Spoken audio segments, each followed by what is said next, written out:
Sean todos bienvenidos, queridos hermanos en Cristo, a este encuentro 1, 2, 3 con la palabra de Dios.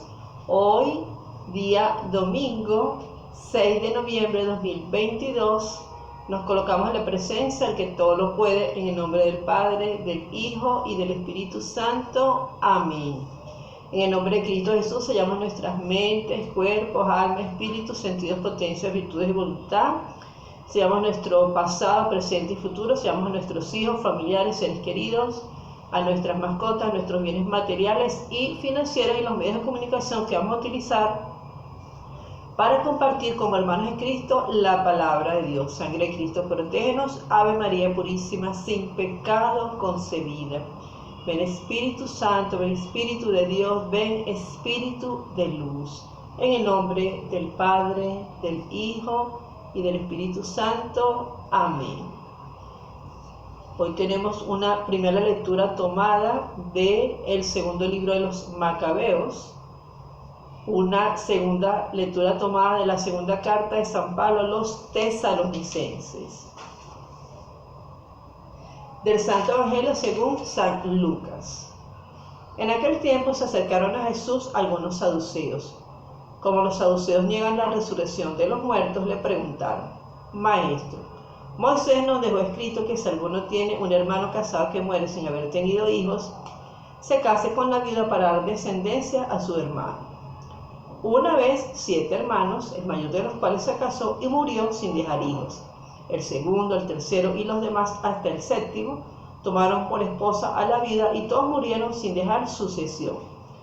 Por fin murió también la viuda. Ahora bien, cuando llegue la resurrección, ¿de cuál de ellos será esposa la mujer? Pues los 7 estuvieron casados con ella. Jesús les dijo: en esta vida, hombres y mujeres se casan, pero en la vida futura los que sean juzgados dignos de ella y de la resurrección de los muertos, no se casarán ni podrán ya morir, porque serán como los ángeles e hijos de Dios, pues Él los habrá resucitado. Y que los muertos resucitan, el mismo Moisés lo indica en el episodio de la zarza, cuando llama al Señor Dios de Abraham, Dios de Isaac, Dios de Jacob. Porque Dios no es Dios de muertos, sino de vivos, pues para Él todos viven. Palabra del Señor. Gloria a ti, Señor Jesús. Nos encontramos entonces en el 32º domingo del tiempo ordinario, año par, ciclo C. Y la palabra esperanza está impregnada en toda la liturgia de la palabra del día de hoy. También es interesante destacar que teológicamente pues es un mensaje escatológico, donde pues la muerte, la resurrección, el purgatorio, el cielo y el infierno nos invitan, nos animan, nos exhortan, nos alientan y pretenden de alguna manera, ¿verdad?, a través de estas lecturas bíblicas, sembrar en nosotros un mensaje de esperanza, un mensaje de fe, un mensaje de confianza en el Señor. Y si yo te pregunto si tienes miedo a morir, y me lo pregunto yo misma, pues la mayoría vamos a responder sí. Sin embargo, el primer punto que lo he llamado justamente morir en Cristo. Ahí radica la diferencia del cristiano católico. Desde la existencia del hombre, desde el hombre neandertal, los egipcios, también podemos recordar cómo momificaban, ¿verdad?, a los faraones, preparándolos para esa vida eterna, esa vida del más allá. También algunos filósofos, como por ejemplo Platón y más reciente Kant, pues tenían su filosofía, en parte también pues algunas de sus ideas centradas en esa vida al más allá, esa vida eterna. Entonces morir en Cristo, pues nosotros podemos decir que cuando algún ser querido se va, o cualquier persona que vemos que muere injustamente, nosotros pensamos que no ha muerto, que esa vida de esa persona, tenemos esa fe, tenemos esa esperanza de que esa persona que nosotros amamos, que con quien vivimos, con quien compartimos, a quien amamos muchísimo, que la tenemos en un recuerdo muy grato en nuestra vida, ¿verdad?, pero pensamos humanamente que esa persona está en otro lugar maravilloso, que bueno, nosotros lo llamamos cielo. Todos pensamos y aspiramos, cuando los seres queridos se nos han ido, que están en el cielo, en la gloria de Dios, gozando ya de la presencia de la gloria de Dios.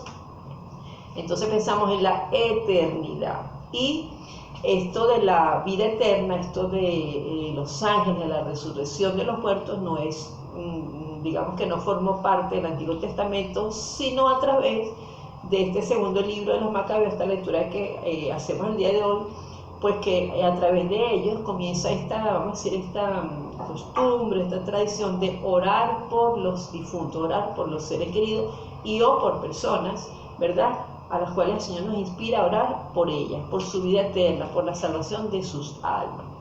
De manera que no es algo de que venía ya del Antiguo Testamento, sino que con Cristo Jesús, ¿verdad?, al vivir su pasión, su muerte y su resurrección, se nos invita entonces con una claridad mucho más amplia, con una luz que nos ilumina a través de la palabra de Dios, lo que es la vida eterna y lo que representa a Cristo para cada uno de nosotros. Por lo tanto, vamos a ver explicitado de una manera completamente diferente en la persona de Cristo la resurrección y la vida eterna.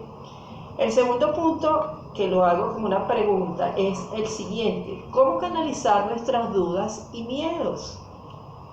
¿Cómo canalizamos nosotros las dudas y miedos, toda esa incertidumbre de cómo será, qué me va a pasar, qué voy a sentir, cómo es eso allá, ¿verdad? ¿Cómo será? ¿Cómo canalizar esas dudas? Bueno, pues la palabra de Dios te responde el día de hoy cuando dice que Dios no es un Dios de muertos, sino es un Dios de vivo. De Dios salimos, Él nos creó y a Él regresamos. Entonces, de alguna manera, la palabra de Dios nos da aliento, nos anima, nos hace tener pues como cierta tranquilidad, cierta paz interior. Cuando hablamos también de cómo será resucitar, cómo será nuestro cuerpo resucitado, pues a veces tampoco tenemos respuestas como que muy claras, ¿verdad? Aunque la palabra de Dios en el Nuevo Testamento, a través de Pablo, él tiene varias enseñanzas donde él habla sobre esto de la resurrección y cómo será el cuerpo. Sin embargo, no queda clara para nuestro entendimiento y nuestras limitaciones humanas, no hay una claridad 100% palpable.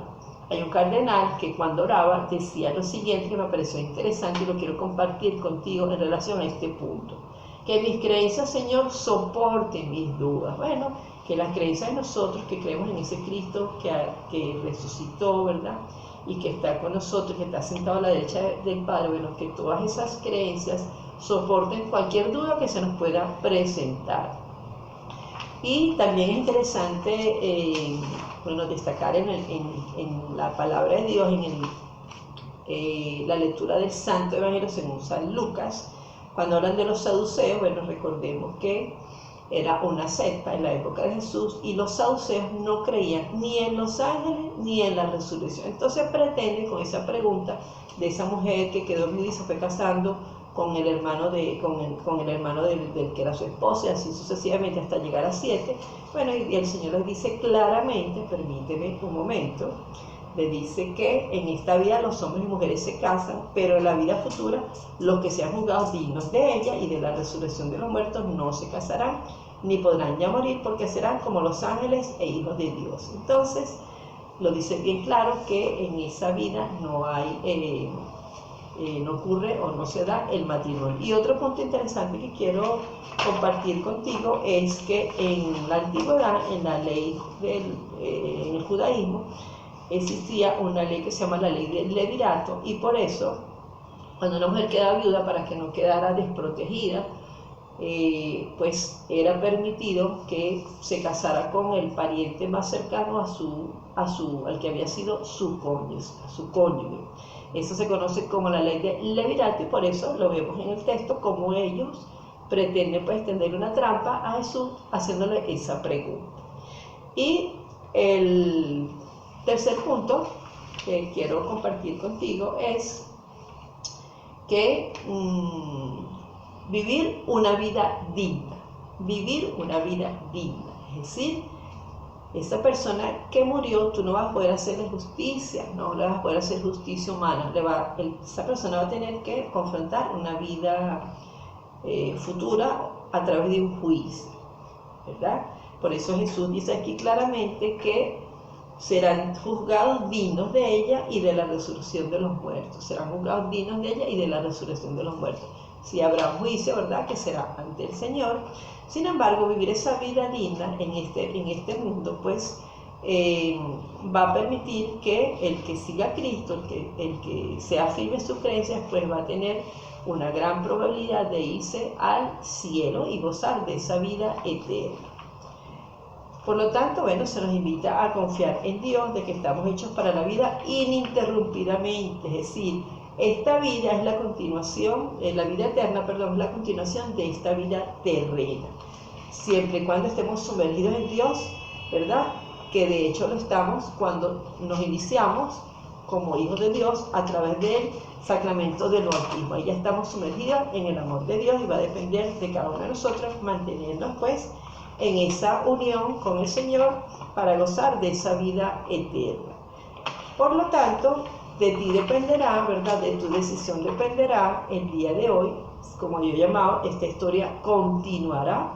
Bueno, esta historia continuará dependiendo de tu decisión. Si tú decides seguir a la derecha, seguir al Señor, estar firme en las creencias y llevar una vida digna justa, ¿verdad? Para que cuando te pregunten qué hiciste con los dones que te di, qué hiciste cuando tuve hambre, cuando tuve sed, cuando tuve frío, cuando estuve sin hospedaje, y tú le digas, aquí está todo lo que yo hice, aquí están mis manos llenas para glorificarte a ti. Bueno, va a ser bastante probable que tú tengas una continuidad de esta vida terrena a esa vida eterna. Ahora quiero compartir algunas reflexiones para esta vida, para vivir una vida digna. Fíjate que importante. Primero, ¿es aceptable justo los que perdieron la vida en cámaras de gas, en el holocausto judío, en atentados terroristas, en bomba atómica y en epidemias? Segundo, unos pocos comen bien y miles mueren de hambre. ¿Por qué? Tercero, ¿da igual luchar por la justicia y la paz que pensar solo en uno mismo? Cuarto, ¿es lo mismo morir ancianos, atendidos y rodeados por sus seres queridos que solos y abandonados? Bueno, estas son preguntas que debemos hacernos también nosotros, porque también somos corresponsables de que otras personas también puedan decir, esta historia continuará para mí y yo voy a gozar también de una vida eterna. Porque mi prójimo también está haciendo todo lo que está a su alcance para que yo pueda gozar también de esa vida digna, de esa vida justa, de esa vida eterna. Cuando alguien muere y ha sido una persona de bien, tú y yo pensamos que esa persona no se ha ido para siempre. Por eso, en uno de los responsos que los hemos cantado, dice, quien cree en ti, Señor, no morirá para siempre. Vamos a darle a Cristo una vez más todo el poder, el honor y la gloria. ¿Quién como Dios? Nadie como Dios. Huid, poderes malignos, venció Cristo, el Señor. Tú y yo, unidos al Señor. Te invito a compartir esta palabra para que otras personas también crezcan, para que otras personas conozcan sobre nuestra fe católica, nuestra fundamentación bíblica y algunas, pues también ideas o algunas pinceladas teológicas, como yo llamo en algunas oportunidades. Recuerda darle like, recuerda que eso nos ayuda bastante a nosotros crecer más y permitir que otras personas también, así como tú, se alimenten de la palabra de Dios y también tengan bastantes posibilidades por escuchar la palabra de Dios, de gozar de una vida justa, una vida digna y aspirar a la vida eterna. Ave María, gracia plena, Dominus tecum, benedicta tui mulieribus, et benedictus fructus ventris tui, Iesus. Santa María Mater Dei, ora pro nobis peccatoribus, nunc et in hora mortis nostre. Amén. Recuerda, Jesús te ama y María también. Que Dios te bendiga.